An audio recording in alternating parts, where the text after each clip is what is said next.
Hare Krishna, bom dia. Eu sou o Lila Das, aqui do Yatra de Porto Alegre, e hoje vamos ler esse verso do canto 3, capítulo 9, verso 42.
Aham atmanam dataha pristasam preyasamapi athomairatim kuryat dehadirya krite priya.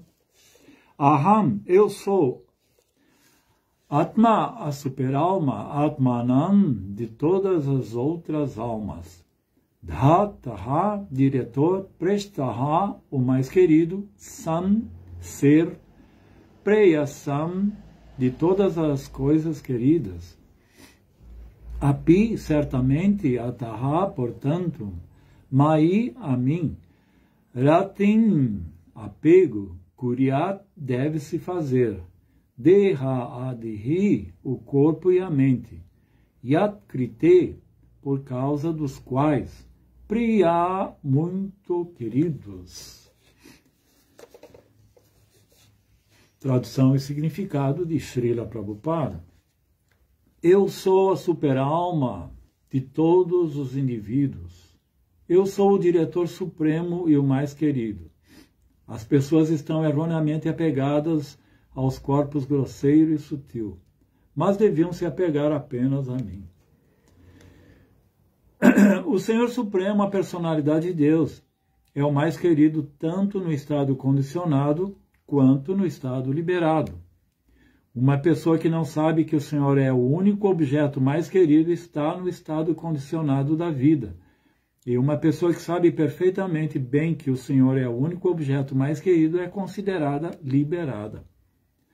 Há graus de conhecimento de nosso relacionamento com o Senhor, dependendo do grau de compreensão quanto ao porquê de o Senhor Supremo ser o objeto mais querido de todo ser vivo. O verdadeiro motivo é claramente afirmado na Bhagavad Gita 15:7. Mamaijvansho jivaloke jiva bhuta sanatanaha. As entidades vivas são eternamente partes integrantes do Senhor Supremo. A entidade viva é chamada de Atma, e o Senhor é chamado de Paramatma. A entidade viva chama-se Brahman, e o Senhor chama-se Parabrahman, ou Parameshvara. Ishvara Parama Krishna. As almas condicionadas, que não têm autorrealização, aceitam o corpo material como o objeto mais querido. A ideia do mais querido é tão espalhada. A ideia do mais querido é, então, espalhada por todo o corpo, tanto sob forma concentrada quanto sob forma mais ampla. O apego ao próprio corpo e às suas expansões, tais como filhos e parentes, desenvolve-se com base na entidade viva em si. Assim que a própria entidade viva sai do corpo, mesmo o corpo do filho mais querido perde todos os seus atrativos. Portanto, a centelha viva, ou a parte eterna do Supremo, é a verdadeira base da afeição, e não o corpo. Porque as entidades vivas também são partes da entidade viva total. Esta entidade viva suprema é a base real de afeição de todos. Quem se esquece do princípio básico de seu amor por tudo, só tem amor oscilante porque está em Maya. Quanto mais somos afetados pelo princípio de Maya, mais nos desapegamos do princípio básico do amor.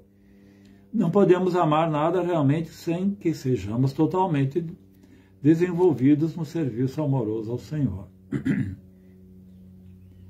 Neste verso dá-se ênfase a focalizar o amor na suprema personalidade de Deus. A palavra Kuryat é significativa nesta passagem. Esta palavra significa deve-se deixar de lado. Ela aparece apenas para enfatizar que devemos ter cada vez mais apego ao princípio do amor. A influência de Maya é experimentada pela entidade, parte integrante espiritual, mas Maya não pode influenciar a superalma, o Paramatma. Os filósofos mayavadis, aceitando a influência de Maya sobre a entidade viva, querem tornar-se unos com o Paramatma. Mas por não terem amor verdadeiro pelo Paramatma, eles permanecem eternamente enredados pela influência de Maya e não são capazes de se aproximar da vizinhança do Paramatma. Esta incapacidade é devida à sua falta de afeição pelo Paramatma. Um homem avarento não sabe como utilizar sua riqueza, e por isso, apesar de ser muito rico, seu comportamento sovino o mantém perpetuamente como um homem pobre.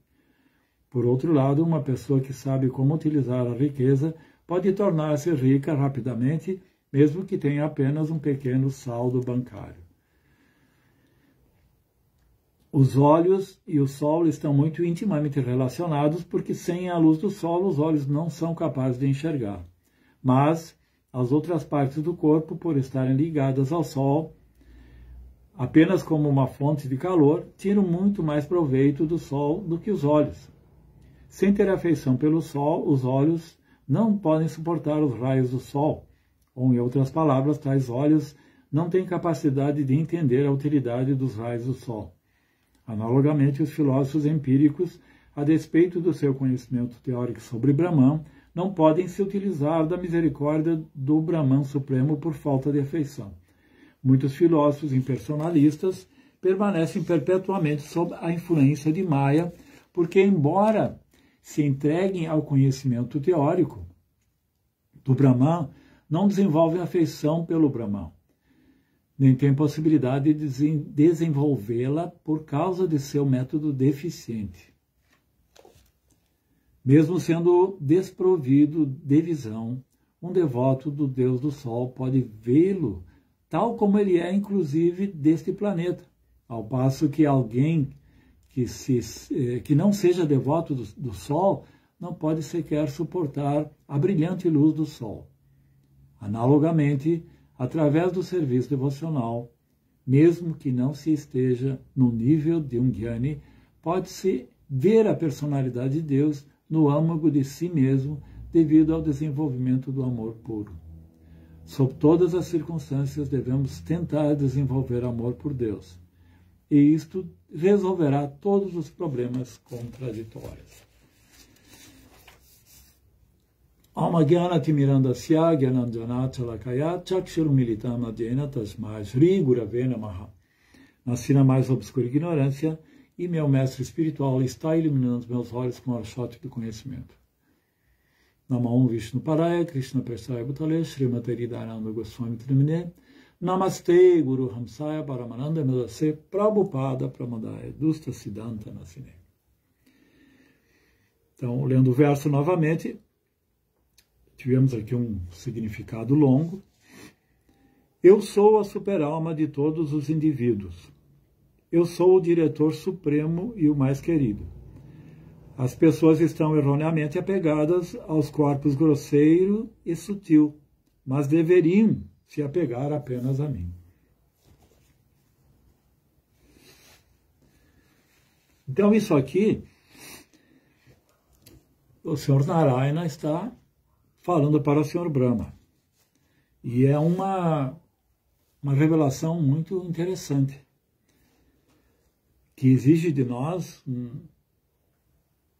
uma espécie de atenção e até de lembrança dessa instrução, porque na nossa distração diária, no nosso envolvimento e nas nossas percepções sensoriais, nós tendemos a entender que a nossa afeição, nosso apego por pessoas queridas, ou como está falado aqui por todas as coisas desse mundo, se devem ao corpo material, aquilo que podemos captar sensorialmente.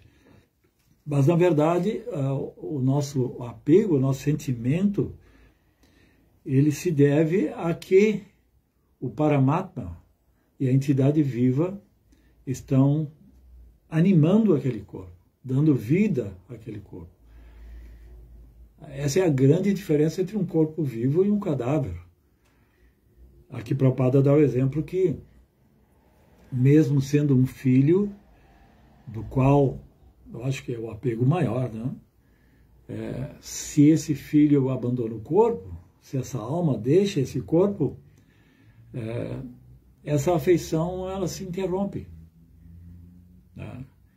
Por mais que você tenha apego a seu pai, sua mãe, a um ente querido, quando abandona o corpo, esse corpo ele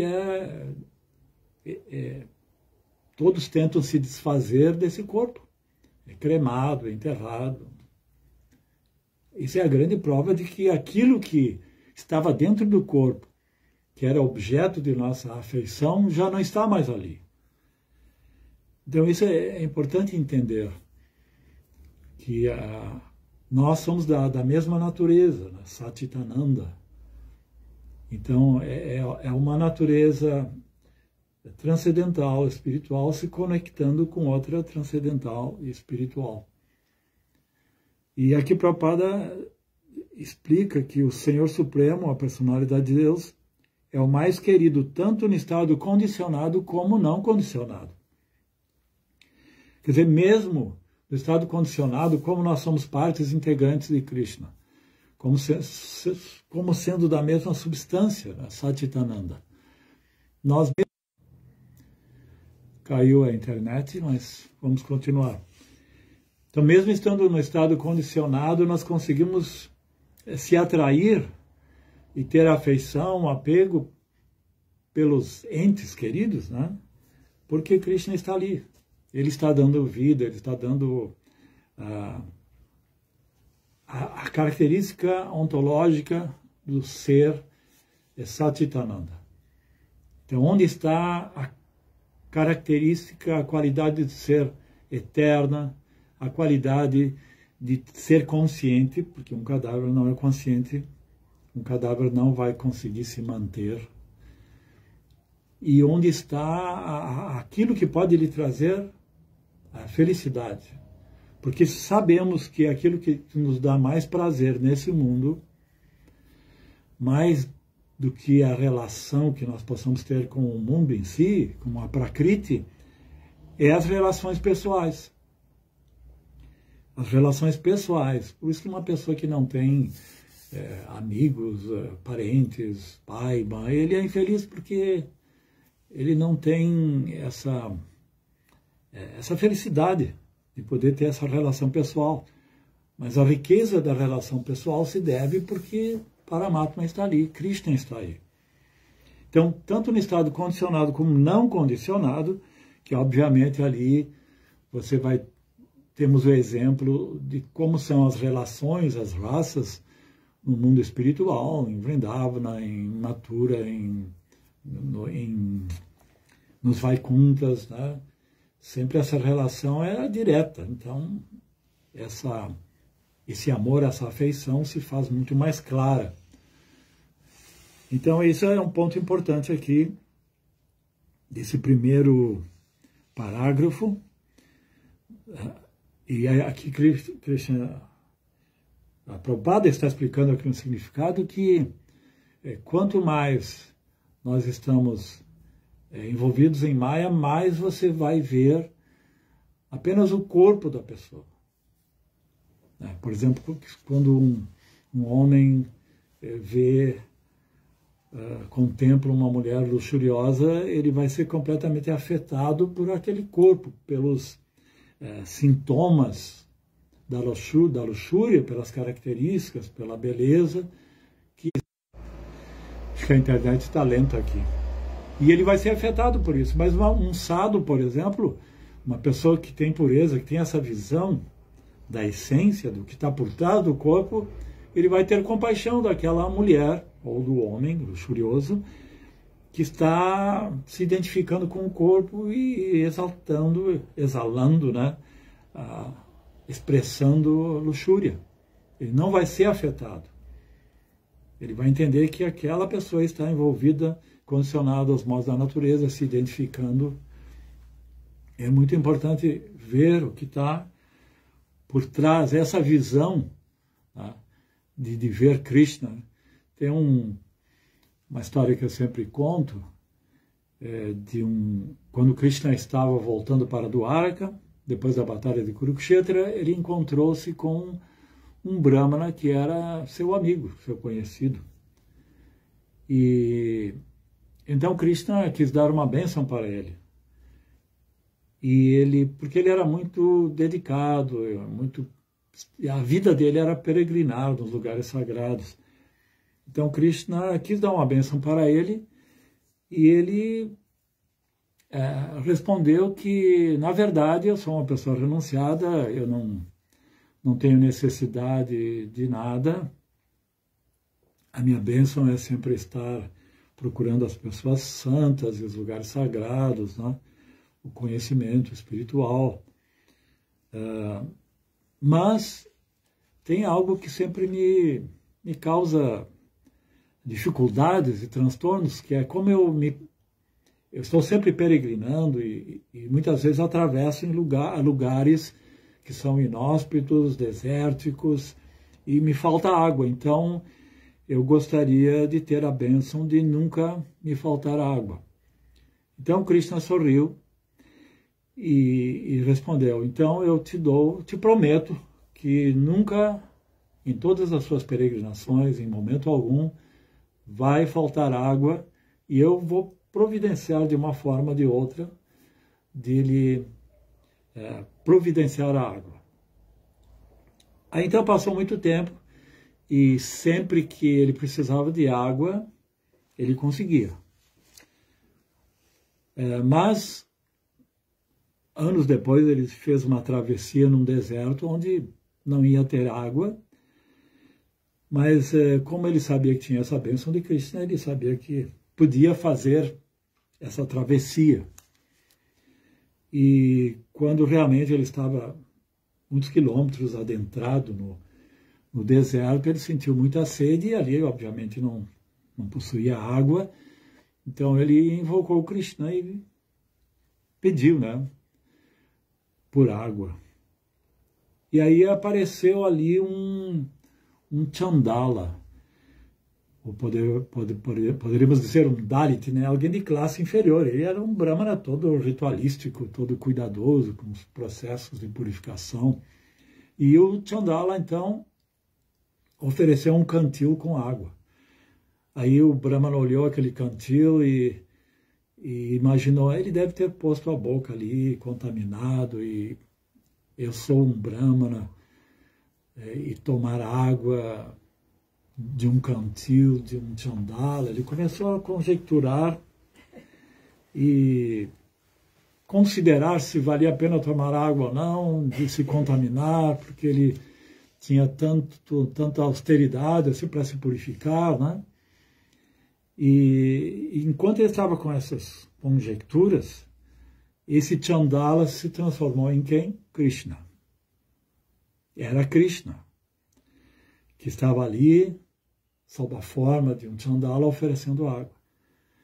E aí Krishna meneou a cabeça e disse: meu amigo Brahmana, você ainda não está pronto você ainda não transcende, não tem a fé necessária para ver como eu estou no coração de todos. E você, que teve a minha promessa de que nunca iria lhe faltar água, não teve a fé suficiente de que isso era um arranjo meu. Você não me viu, não percebeu que era eu. Você se iludiu com o corpo, com a aparência, com a exterioridade. E assim nós somos, né? Estamos sempre iludidos com as aparências, né, das pessoas que estão relacionadas a nós. E uma pessoa avançada, ele sempre vai ver o Paramatma, que nem aquela parábola, né? Tudo que Krishna faz é bom, né? Ele sempre vai ver que o Paramatma está no coração de todos. O Paramatma é o sancionador de tudo o que acontece. O Paramatma é o nosso bem-querente. Tudo o que acontece, que é sancionado por ele, é pelo amor que ele tem por nós. Então, mesmo aquilo que consideramos sendo uma adversidade, sendo inconveniente, seja a atitude de um inimigo, tudo nós temos que ver como uma bênção divina, como um aprendizado. Não podemos ter a visão caprichosa da mente, de gosto, não gosto, quero, não quero, que isso provém das nossas percepções sensoriais. Então esse ponto é muito importante, né? Depois Prabhupada ele entra na questão dos gyanis,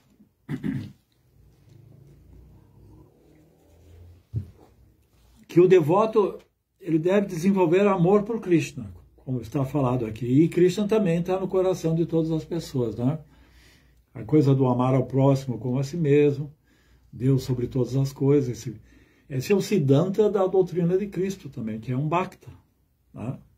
Krishna é Bhakti Yoga. Mas o Gyani, ele não tem essa afeição, esse amor. O Gyani, ele é os Mayavadis também, ele está adicto ao processo racional, ao processo de especulação filosófica. Então não existe ali um sentimento de afeição, existe mais uma curiosidade, uma investigação. E se não há esse amor, essa afeição, então não existe um verdadeiro intercâmbio amoroso, mais completo, mais satisfatório. Então aqui Prabhupada ele dá o exemplo que os filósofos mayavadis, eles aceitam por que a palavra mayavadi quer dizer aqueles que aceitam que Krishna, que os avataras, mesmo Paramatma, é de alguma forma condicionado por Maya, porque eles consideram que a verdade última é o Brahman impessoal. E se essas manifestações, esses avataras que se manifestam aqui, eles são manifestações de Deus também, e se no Brahman impessoal não existem formas, então, na verdade, segundo eles, o Brahman impessoal aceita essas formas, do modo da bondade que seja, para poder transmitir algum ensinamento, conhecimento. Mas isso é um absurdo do ponto de vista Vaishnava, porque, na verdade, Krishna não precisa aceitar uma forma material, ele vem com o seu corpo como ele é. Nós aceitamos formas materiais, porque temos desejos materiais. Mas Krishna, ele pode vir como ele é. Então, a forma de Krishna é completamente transcendental. O próprio Brahma escutou isso de Narayana, que antes de existir a manifestação cósmica, é um dos significados dos 4 versos principais do Bhagavatam, que antes de existir a manifestação cósmica, Narayana já existia, existe durante e existirá depois. Ele não tem que se condicionar a alguma forma existente aqui nesse mundo, mesmo como um artifício para se comunicar, para interagir com as entidades vivas a título de trazer um ensinamento.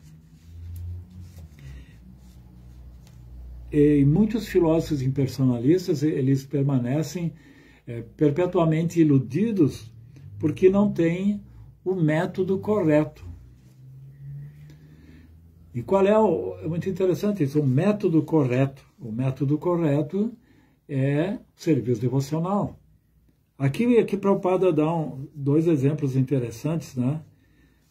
Vamos ver aqui, um homem avarento não sabe como utilizar sua riqueza e por isso, apesar de ser rico, seu comportamento sovina o mantém perpetuamente como um homem pobre. Por outro lado, a pessoa que sabe como utilizar a riqueza torna-se rapidamente um homem rico. Quer dizer, o homem avarento ele tem muita riqueza acumulada, mas devido à sua avareza ele não sabe como utilizar devidamente isso, desfrutar disso. Então ele, apesar de ter muito, como ele tem assim, como eu posso dizer assim, impedimentos da sua avareza de desfrutar abertamente dessa riqueza, ele fica ali guardando aquilo, ele vive como um homem pobre.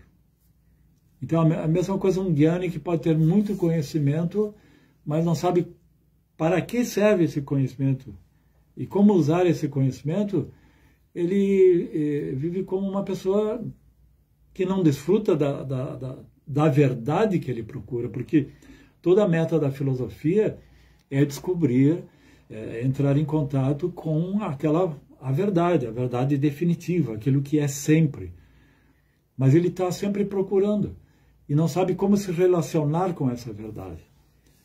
Ao passo que o devoto, que mesmo, como o Prabhupada explica aqui, pode não ter muito conhecimento, não pode ser um Gyani muito erudito, mas como ele tem o método correto, ele já pode entrar em contato de uma forma simplificada com essa verdade. E qual é o método correto? É o serviço devocional. É a devoção. E devoção é algo prático, não é algo teórico. Você não pode se limitar a contemplar aquilo a que você é devotado, você tem que servir aquilo. Você tem que dar uma prova, uma demonstração do seu amor. E isso implica em que você tem que doar, você tem que servir, tem que interagir dessa maneira. Existe um intercâmbio. Você tem que dar provas de que você ama, de que você abre mão de seu egoísmo, de seu orgulho. Amor é isso. Você abre mão dos seus confortos e tudo para servir, para entregar-se àquele a quem você ama. E isso é muito gratificante para aquele que recebe isso, como Krishna, quando vê a atitude de um devoto, e esse é o método correto de serviço, de adoração, toda a nossa sadhana é voltada para isso. Ele fica satisfeito, então ele se revela. Da mesma forma, nesse mundo material, quando um homem se atrai para uma mulher e vice-versa, quando é que se consuma a relação amorosa?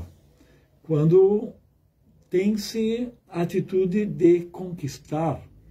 E essa conquista requer justamente isso. Que você conquista a confiança da pessoa, você é digno você é confiável, você deu demonstrações de que é capaz de se dedicar àquela pessoa. Então, se você fica apenas contemplando a pessoa, estudando a sua biografia, a sua vida, isso é uma espécie de neutralidade. Mas se você interage com aquela pessoa, você presenteia, você glorifica, você dá sua atenção, você serve, então você conquista. Ninguém vai se entregar a alguém sem com que seja conquistado, no sentido de que você pode confiar naquela pessoa. Como você vai conviver, casar com uma pessoa, digamos, a quem você não confia, a quem você não sabe nada daquela pessoa, como ele vai reagir futuramente? Então, esse é o método do devoto. E isso tudo se resume no serviço devocional. Mas o Gyani acha que a razão é o suficiente. Apenas a razão é suficiente para conhecer a verdade. E o método Gyani, através da especulação filosófica, através da lógica, porque qual é a lógica? A lógica é que eu tenho a experiência de estar num corpo material. E essa minha experiência de estar num corpo material, eu posso com isso concluir que eu tenho limitações, tenho defeitos, não sou imortal. Então, como é que Deus poderia ter um corpo? Então, se você, pela lógica das suas experiências empíricas desse mundo, projetar essa linha de raciocínio para tentar conhecer Deus, a conclusão é que Deus não poderia ter um corpo, Deus não poderia ser impessoal. Por isso que, por essa linha de raciocínio racionalista, você vai entender que Deus tem que ser impessoal. Pessoal. Deus, para um Gyani, tem que ser impessoal. Agora, o devoto, que ele estabelece uma relação pessoal com Cristo, ele pode entender por que Deus é pessoal.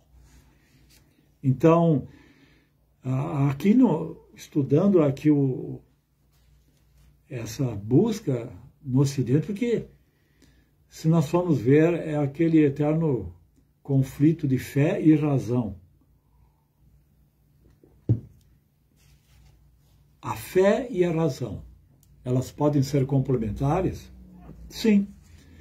Na filosofia Vaishnava, dentro dos preceitos Vaishnavas, Prabhupada ele dizia, que a fé, sem filosofia, ela tende a ser fanática, sentimentalista, sectária. E a filosofia, sem a religiosidade, sem a fé, ela se torna especulação seca. Ela vai ter um limite. Ela não pode abranger a totalidade de Deus, o infinito. Então, aqui no Ocidente nós vemos que sempre existiu uma ênfase muito grande para a razão, pelo menos na antiguidade, até o advento do cristianismo.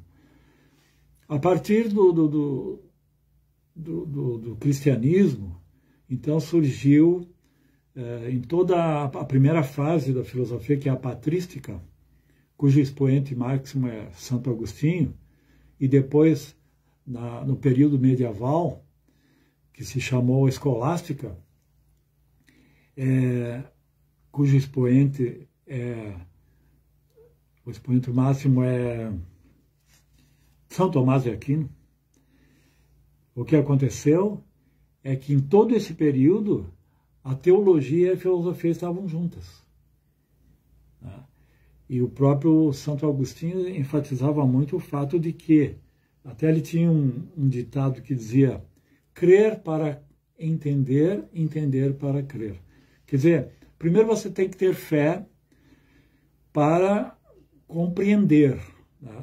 Se eu não tenho fé que no Bhagavad Gita existe esse ensinamento divino, eu nem vou buscar ler e compreender.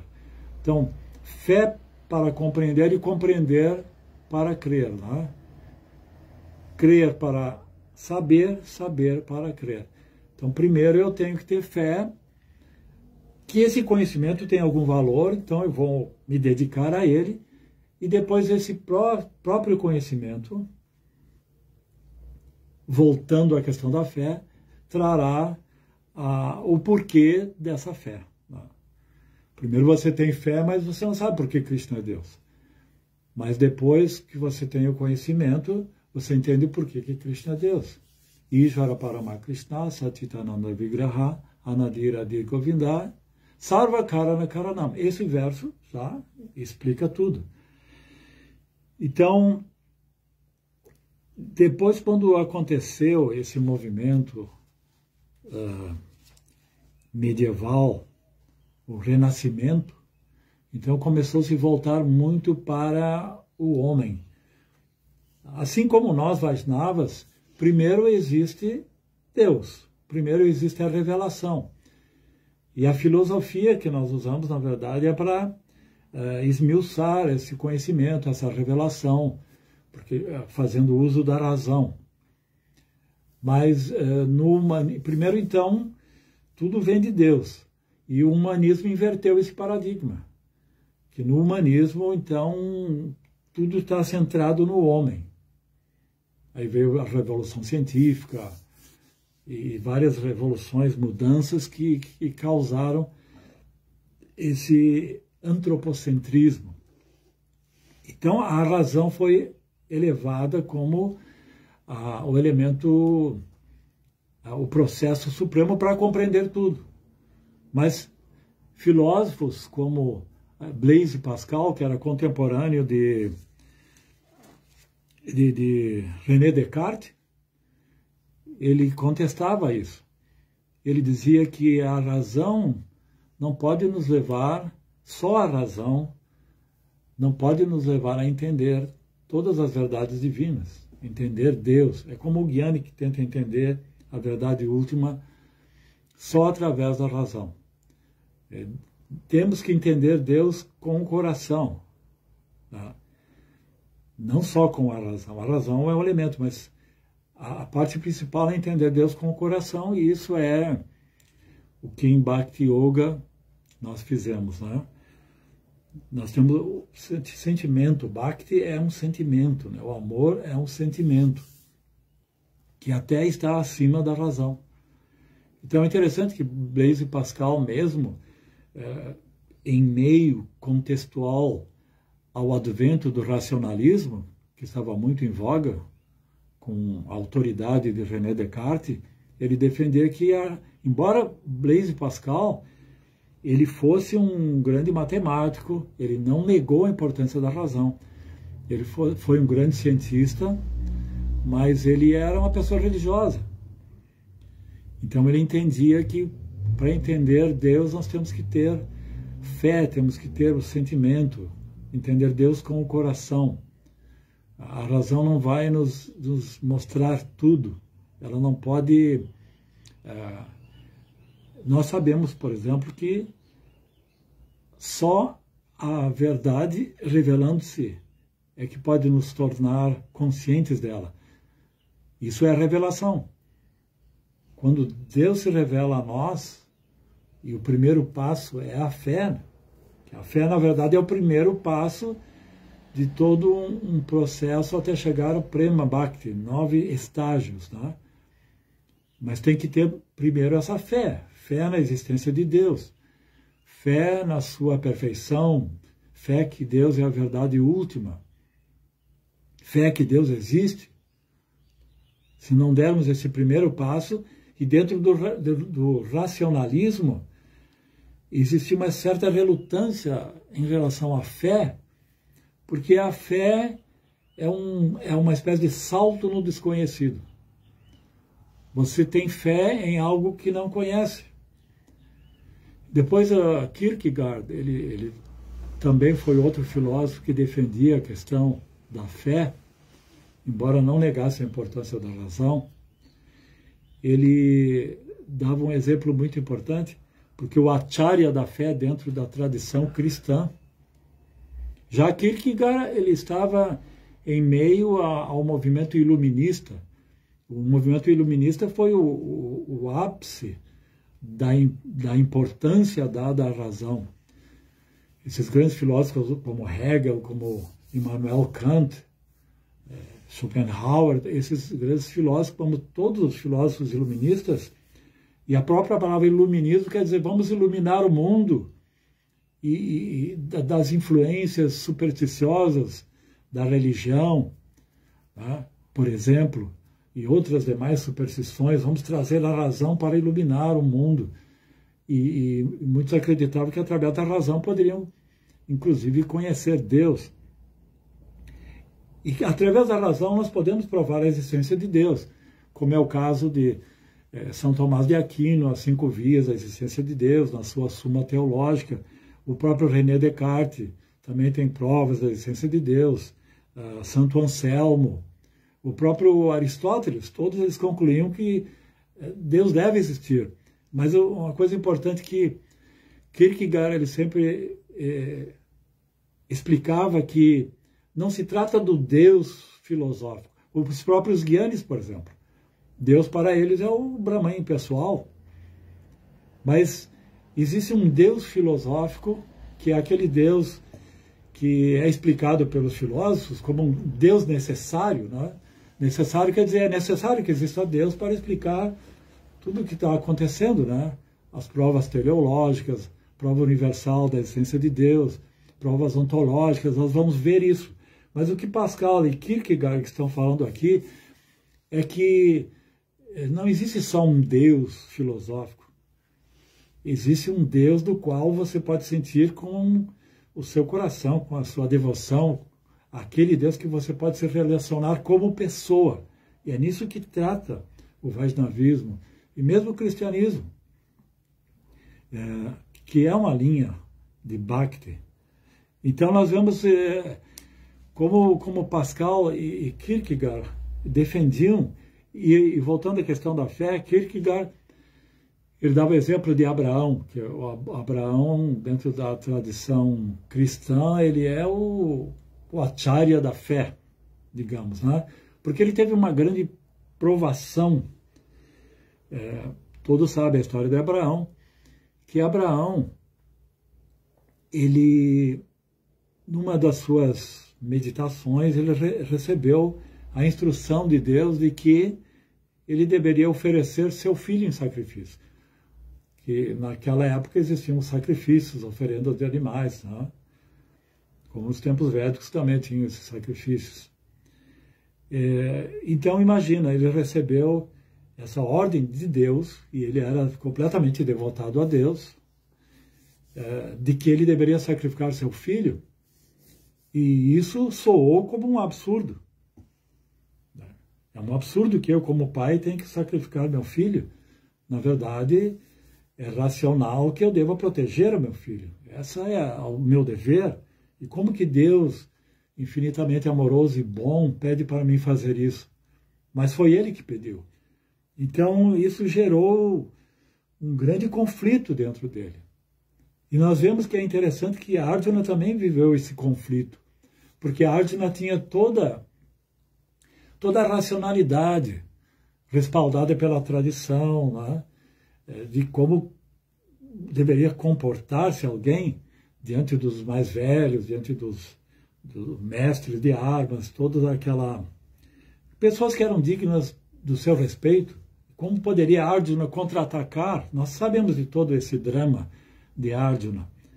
E Arjuna racionalmente chegou ao limite da razão, explicando por que essa batalha não deveria acontecer. E vendo sob o prisma da razão, ele estava certo. Mas Krishna insistia que ele deveria lutar. E Arjuna contestava: por que eu devo lutar nessa batalha fratricida? Por que devo aceitar isso?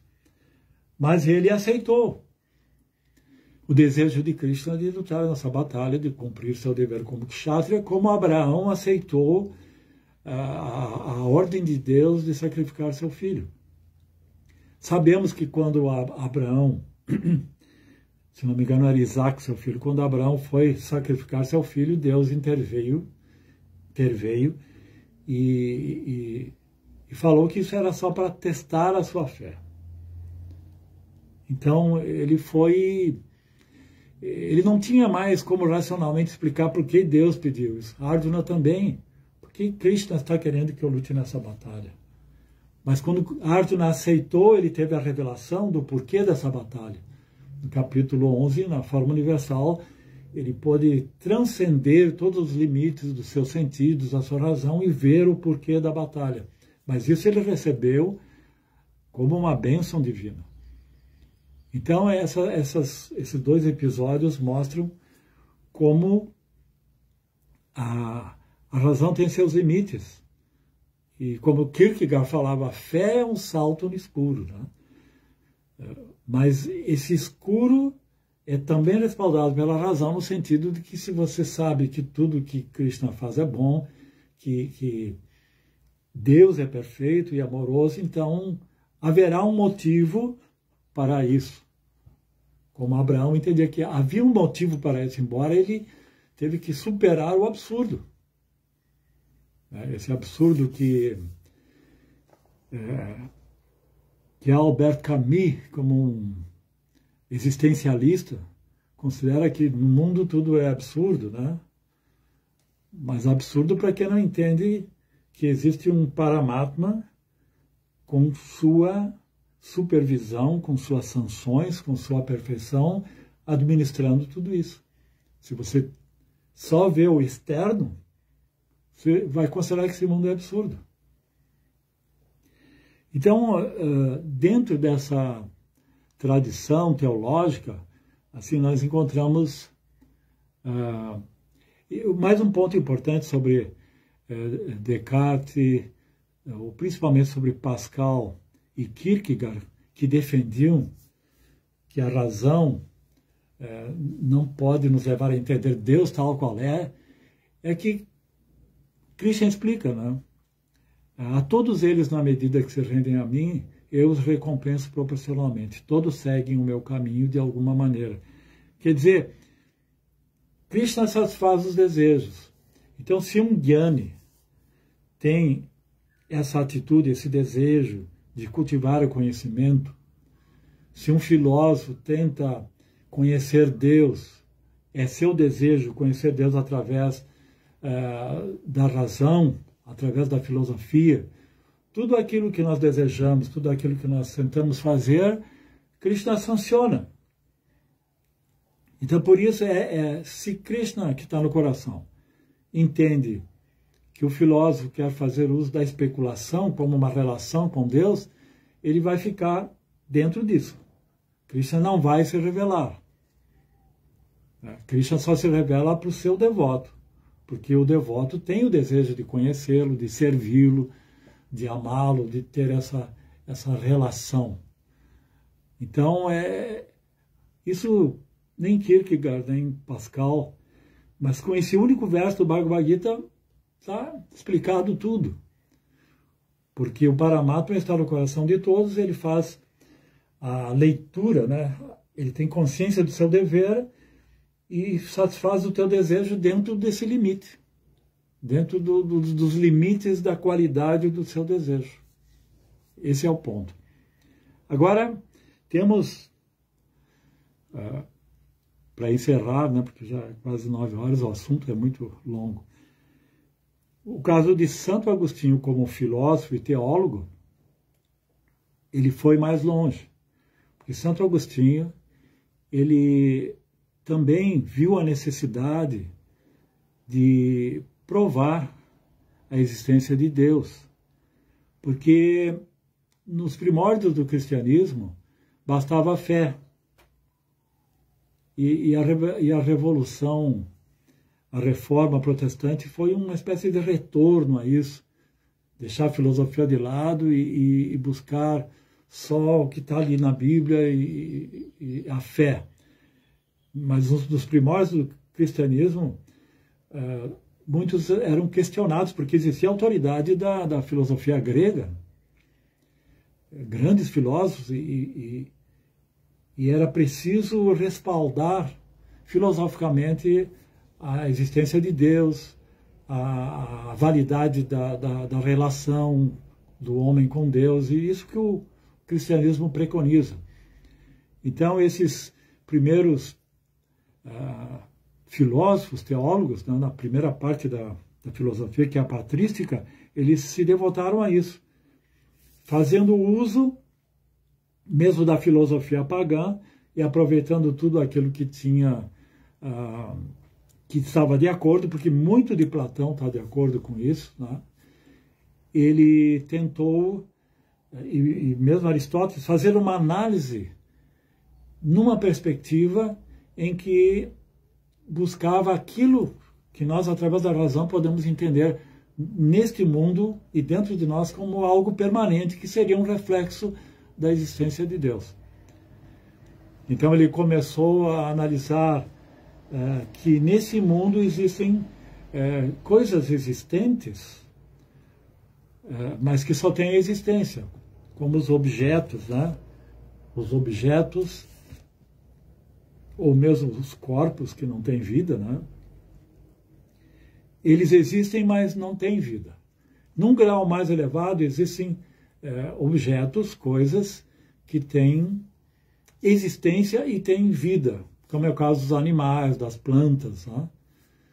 E acima existe uma outra classe de seres, que é o caso do ser humano, que existe, que tem vida e que tem a faculdade da razão.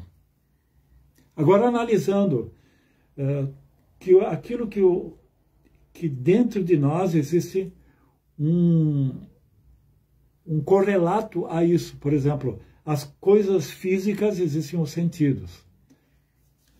Para aquilo que vive, existe o quê? A mente, né? A nossa mente, ela funciona em termos de gosto, não gosto, quero, não quero. Isso me traz a saúde, isso me traz a vida em si, isso dá condições para a minha vida ou não. A mente, ela tem esse tipo de atuação. Isso me traz felicidade material ou não, né? Mas ela ainda está num nível relativo ao que os sentidos consideram prazeroso ou não prazeroso, na perspectiva de manter ou não a vida. E acima existe a inteligência, a razão. Mas Santo Agostinho, ele entendeu, analisou que tudo isso é perecível, tudo isso é impermanente. Aquilo que os sentidos captam, o gosto e não gosto da mente, mesmo a razão, ela pode ser passageira. Por exemplo, o Hitler, ele entendia, fazendo uso da sua razão, de que o que ele estava fazendo era certo, defendendo a eugenia. Então, a razão também, ela é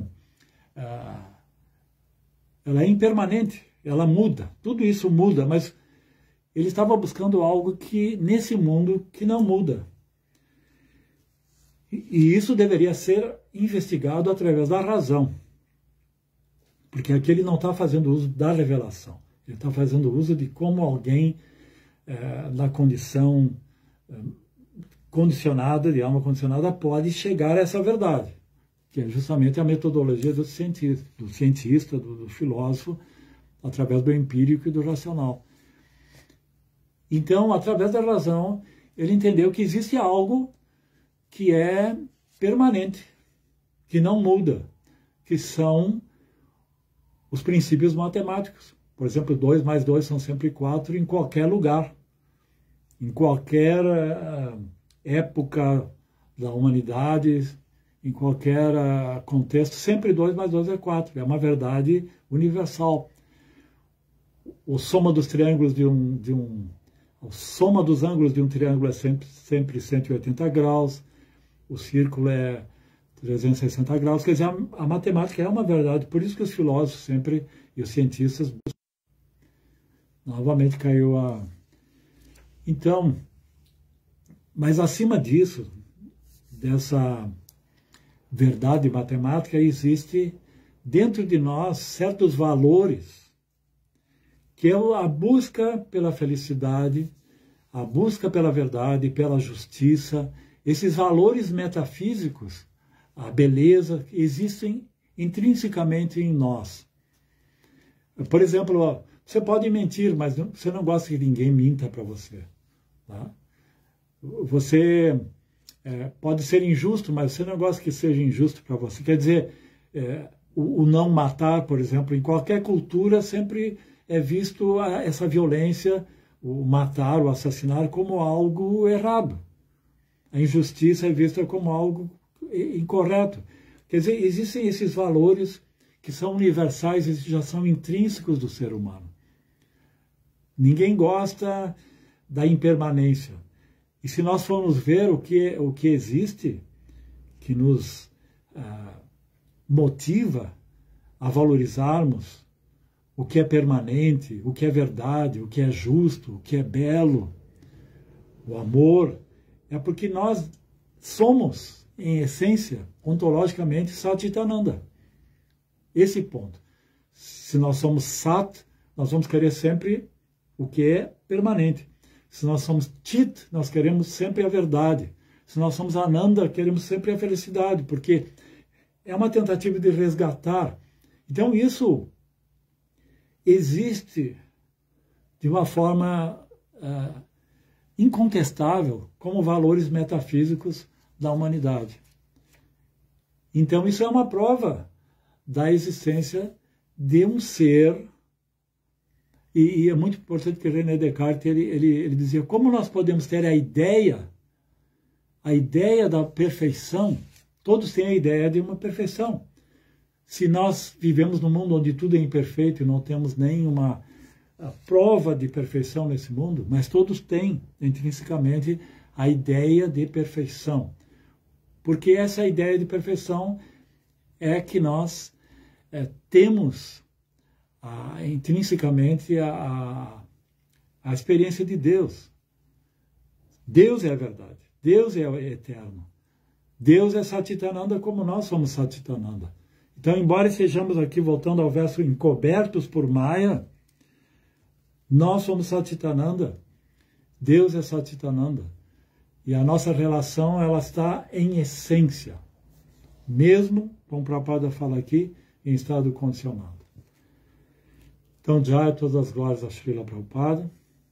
Desculpe se eu me estendi muito, esse tema é muito rico. Se alguém tem alguma pergunta, alguma colocação, vamos ver se eu tenho aqui. Marcelo A. Magalhães, Hare Krishna, bom dia.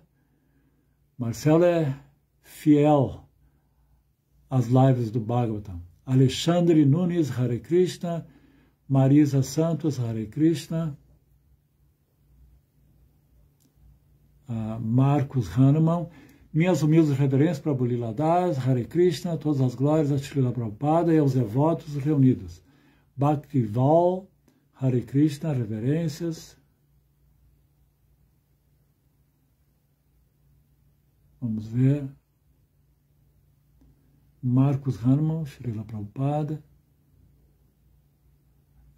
Rama Shaktidas pergunta: tecnicamente, como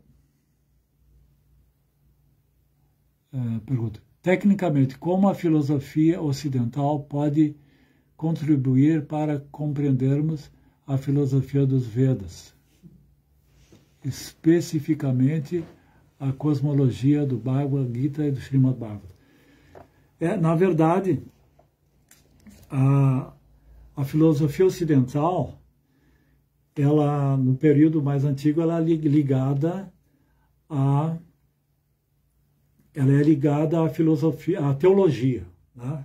Então, essa é uma pergunta assim que requer muita análise, né?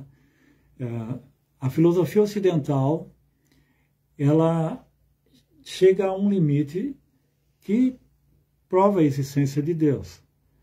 Mas, como eu disse, ela tem uma prova filosófica. Por exemplo, o primeiro motor imóvel de Aristóteles.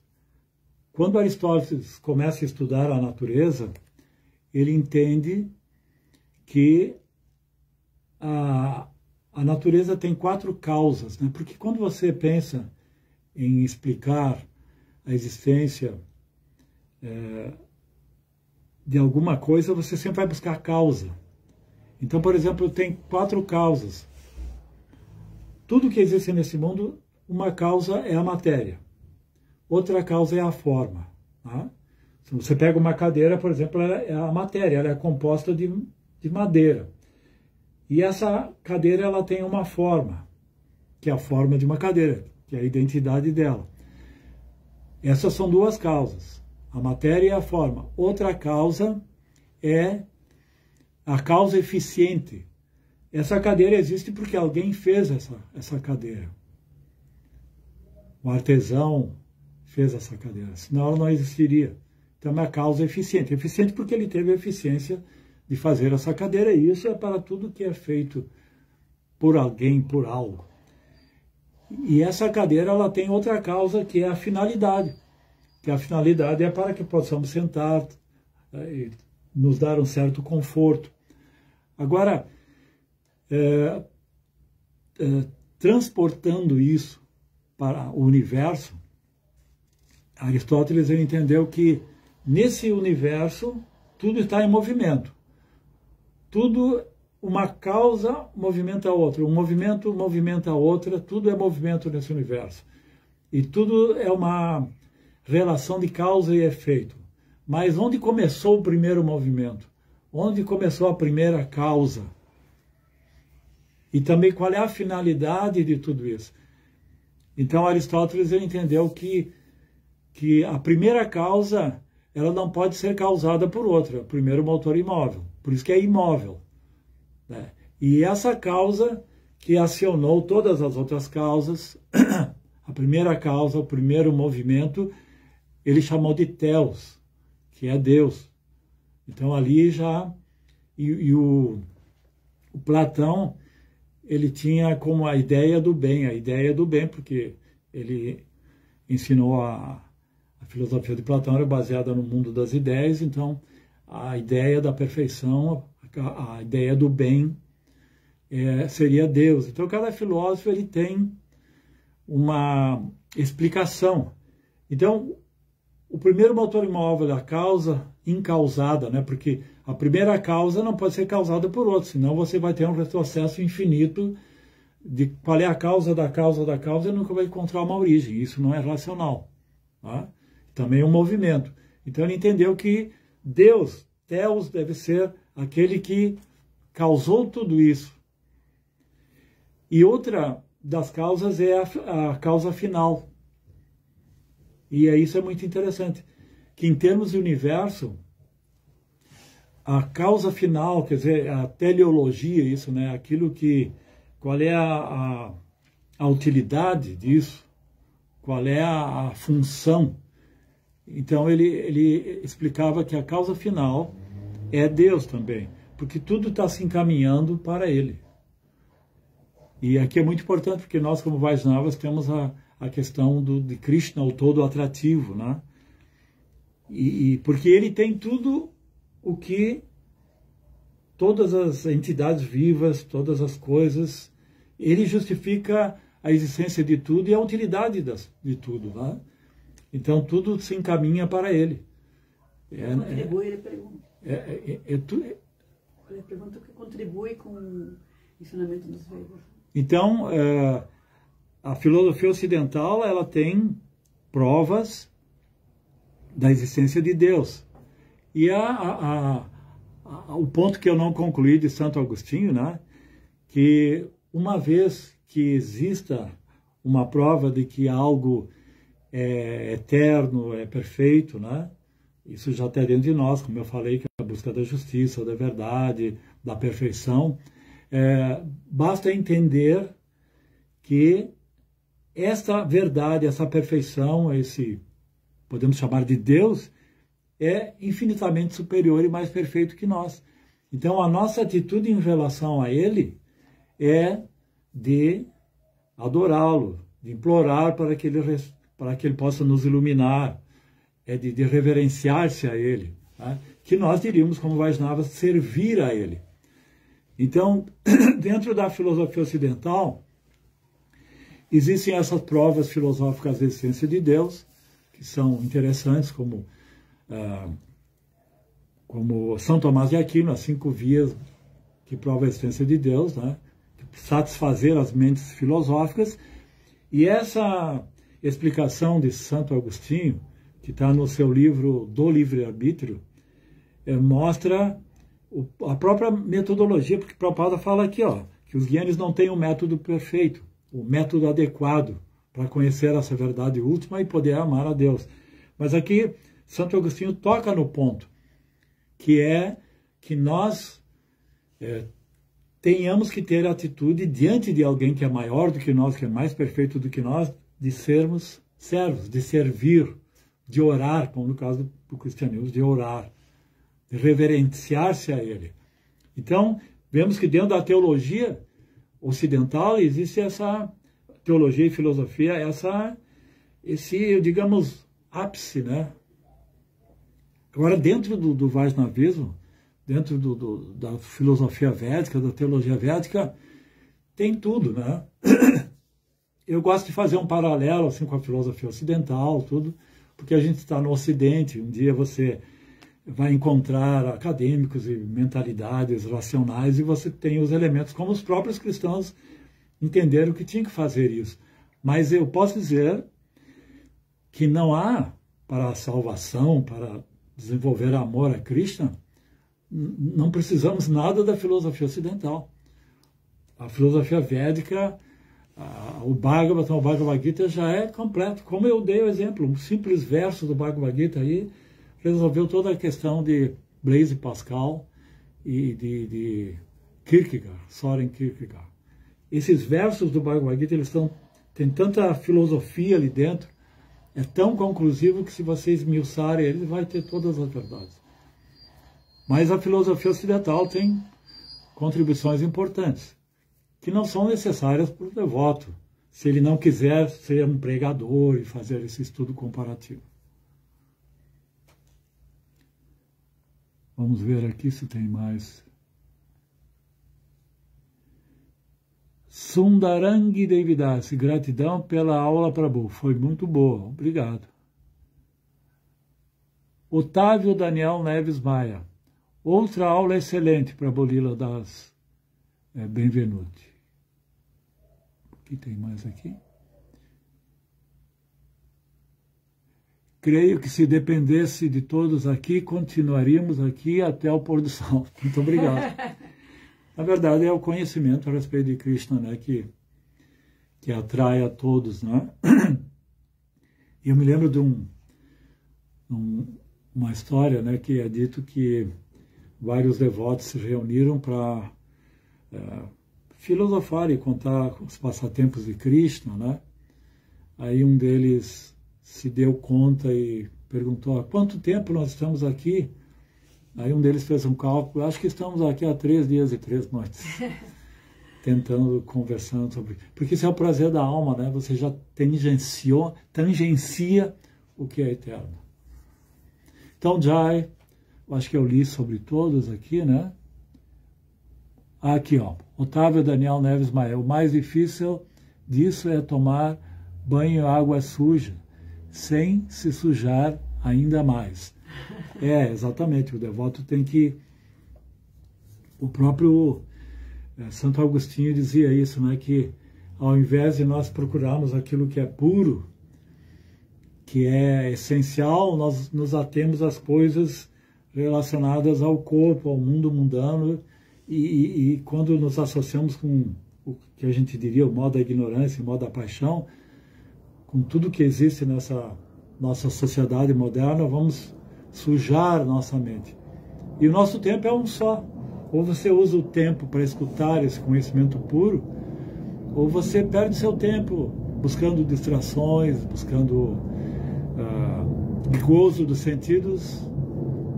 E isso tudo só está contaminando a nossa mente. Continuando, eis a necessidade do devoto não querer a perfeição dos outros, mas sim trilhar o seu próprio caminho, para ser um exemplo a ser seguido, como faz Srila Prabhupada, entre outros. Exatamente, existe uma singularidade aqui, né? O próprio Kierkegaard, ele defendia que a relação com Deus, ela é individual, ela é singular. Podemos generalizar. Você tem o seu desafio de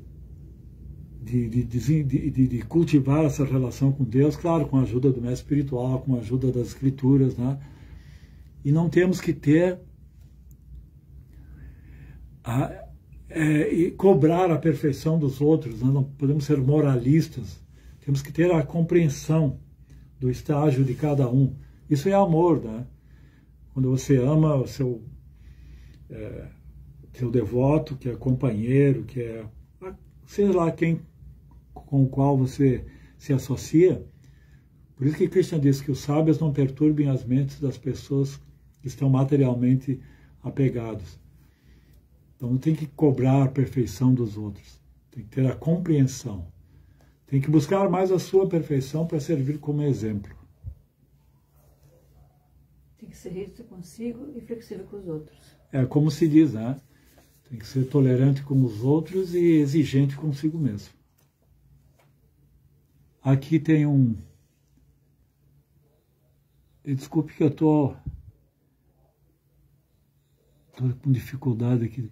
Meus humildes reverências, probabilidade da... Tá, aqui tem alguém...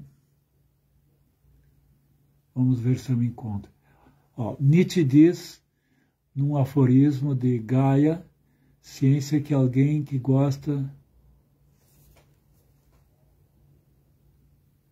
Vamos ver. Nietzsche diz, num aforismo de Gaia, ciência que alguém que gosta muito de banho tem que aprender a se lavar em água suja. O mais difícil disso é tomar banho em água suja. Tá, aqui é o complemento, né? Então Nietzsche ele critica a moralidade cristã. Isso temos que entender bem, né? Que não seria contra a moralidade, mas que